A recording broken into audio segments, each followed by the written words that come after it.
Kisah Nabi Muhammad bagian 98, Rasulullah terluka. Begitu orang Quraisy mendengar Rasulullah terbunuh, seperti banjir, mereka mengalir ke tempat di mana Rasulullah berada. Semuanya berlomba ingin mengakui bahwa merekalah yang membunuh Rasulullah, atau ikut memegang peranan di dalamnya. Tentu hal itu akan dapat mereka banggakan sampai ke anak cucu mereka. Ketika itulah, kaum muslimin yang berada di sekeliling Rasulullah tersentak sadar. Mereka bergerak mengelilingi, menjaga, dan melindungi Rasulullah yang amat mereka cintai. Iman mereka kembali tergugah memenuhi jiwa. Semangat mereka melambung lagi untuk meraih surga. Kekhawatiran yang amat sangat akan keselamatan Rasulullah membuat mereka kembali mendambakan mati. Hidup di dunia ini terasa tak ada artinya lagi jika Rasulullah gugur dalam lindungan mereka. Saat itu, sebuah batu melayang dan menghantam wajah Rasulullah. Batu itu dilemparkan oleh Utbah bin Abi Waqqas. Gigi geraham Rasulullah rontok dan wajah beliau berdarah. Bibir Rasulullah pecah-pecah. Dua keping lingkaran topi besi yang menutupi wajah beliau bengkok menghimpit pipi Rasulullah. Melihat hal itu, iman dan keberanian para sahabat di sekeliling Rasulullah semakin besar. Harga diri mereka sangat terluka melihat luka yang dialami Rasulullah.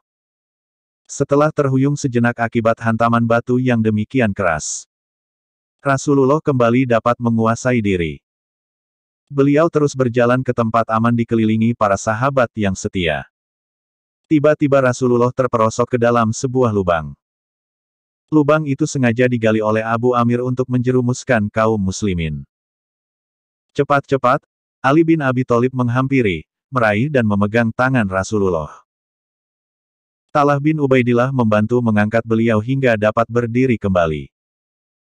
Kemudian, bersama para sahabatnya, Rasulullah berjalan terus mendaki Gunung Uhud. Tempat itu merupakan satu-satunya peluang bagi beliau untuk menghindari kejaran musuh. Keadaan mengenaskan yang menimpa Rasulullah itulah yang menghidupkan kembali semangat juang di hati para sahabat. Gelombang-gelombang rela mati demi Rasulullah. Hari sudah menjelang tengah hari. Saat itu, Ummu Umaroh seorang muslimah Ansar tengah berkeliling membagikan air kepada kaum muslimin yang tengah berjuang. Namun, begitu dilihatnya kaum muslimin mundur, Ummu Umarah melemparkan tempat airnya. Ia mencabut pedang dan terjun ke dalam pertempuran. Tujuannya hanya satu, melindungi Rasulullah walau harus mati. Ummu Umarah menebas musuh dan menembakkan panah sampai tubuhnya sendiri dipenuhi banyak luka. Sementara itu Abu Dujanah menjadikan punggungnya sebagai perisai Rasulullah.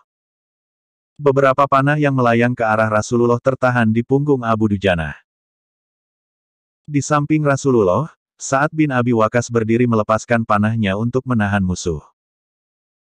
Rasulullah memberikan anak panah kepada Sa'ad sambil berkata, "Lepaskan anak panah itu. Kupertaruhkan ibu bapakku untukmu." Rasulullah sendiri terus menembakkan anak panah sampai ujung busurnya patah. Beberapa sahabat, termasuk Abu Bakar dan Umar bin Khattab, tidak mengetahui kalau Rasulullah masih hidup. Mereka mengira Rasulullah telah gugur mengingat begitu membanjirnya pasukan musuh menyerbu ke tempat Rasulullah berada. Keduanya pergi ke arah gunung dengan kepala tertunduk pasrah. Anas bin Mazir bertanya kepada mereka, "Mengapa kalian duduk-duduk di sini?" "Rasulullah sudah terbunuh," jawab keduanya. "Perlu apa lagi kita hidup sesudah itu? Bangunlah, dan biarlah kita juga mati untuk tujuan yang sama." Setelah berkata begitu Anas bin Mazir menyerbu musuh, bertempur dengan gagah tiada taranya. Dia baru mendapatkan syahid setelah ditebas 70 kali. Begitu rusak tubuh Anas bin Nadir sampai tidak seorang pun mengenali jasadnya kecuali adik perempuannya yang mengenali Anas dari ciri yang terdapat pada ujung jarinya. Abu Sufyan yang yakin sekali bahwa Rasulullah telah gugur, sibuk mencari-cari mayat beliau di tengah korban-korban muslim. Gelombang akhir pertempuran. Ketika orang Quraisy berteriak-teriak bahwa Muhammad telah mati, Rasulullah menyuruh para sahabat agar tidak membantahnya. Hal itu untuk menghindari lebih banyak lagi serbuan musuh ke arah beliau. Namun, begitu Ka'ab bin Malik datang mendekat, ia mengenali Rasulullah. Ketika melihat mata Rasulullah yang berkilau di balik helm bajanya, kemudian ia berteriak, "Saudara-saudara kaum muslimin," teriak Ka'ab amat gembira. "Selamat, selamat, ini Rasulullah." Rasulullah memberi syarat agar Ka'ab berhenti berteriak. Kaum muslimin berdatangan dan mengangkat Rasulullah tercinta. Kemudian bersama-sama mereka mendaki Gunung Uhud ke sebuah celah bukit. Teriakan Ka'ab terdengar juga oleh pihak Quraisy. Sebagian besar dari mereka tidak mempercayai teriakan itu. Namun, ada beberapa yang segera pergi mengikuti rombongan Rasulullah dari belakang. Ubay bin Khalaf dapat menyusul rombongan Rasulullah sambil bertanya, "Mana Muhammad? Aku tidak akan selamat kalau dia masih hidup."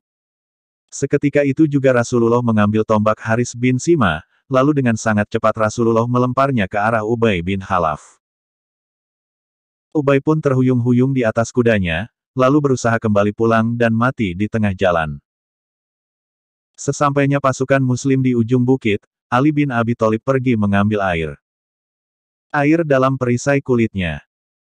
Ali membasuh darah di wajah Rasulullah dan menyiram kepada beliau dengan air. Dua keping besi di pipi Rasulullah dicabut oleh Abu Ubaidah bin Al-Jarrah. Begitu kerasnya sampai dua gigi seri Abu Ubaidah tanggal. Tiba-tiba pasukan berkuda Khalid bin Walid tiba di atas bukit, namun dengan sigap Umar bin Khattab dan beberapa prajurit Muslim menyerang dan mengusir mereka untuk mundur. Kaum muslimin telah begitu tinggi mendaki gunung, keadaan mereka begitu payah dan letih sampai Rasulullah memimpin mereka sholat sambil duduk. Pihak Quraisy amat gembira dengan kemenangan mereka. Mereka menganggap telah sungguh-sungguh membalas dendam atas kekalahan di Badar. Abu Sufyan berkata, "Yang sekarang ini untuk peristiwa Perang Badar. Sampai jumpa lagi tahun depan." Bersambung bagian 99.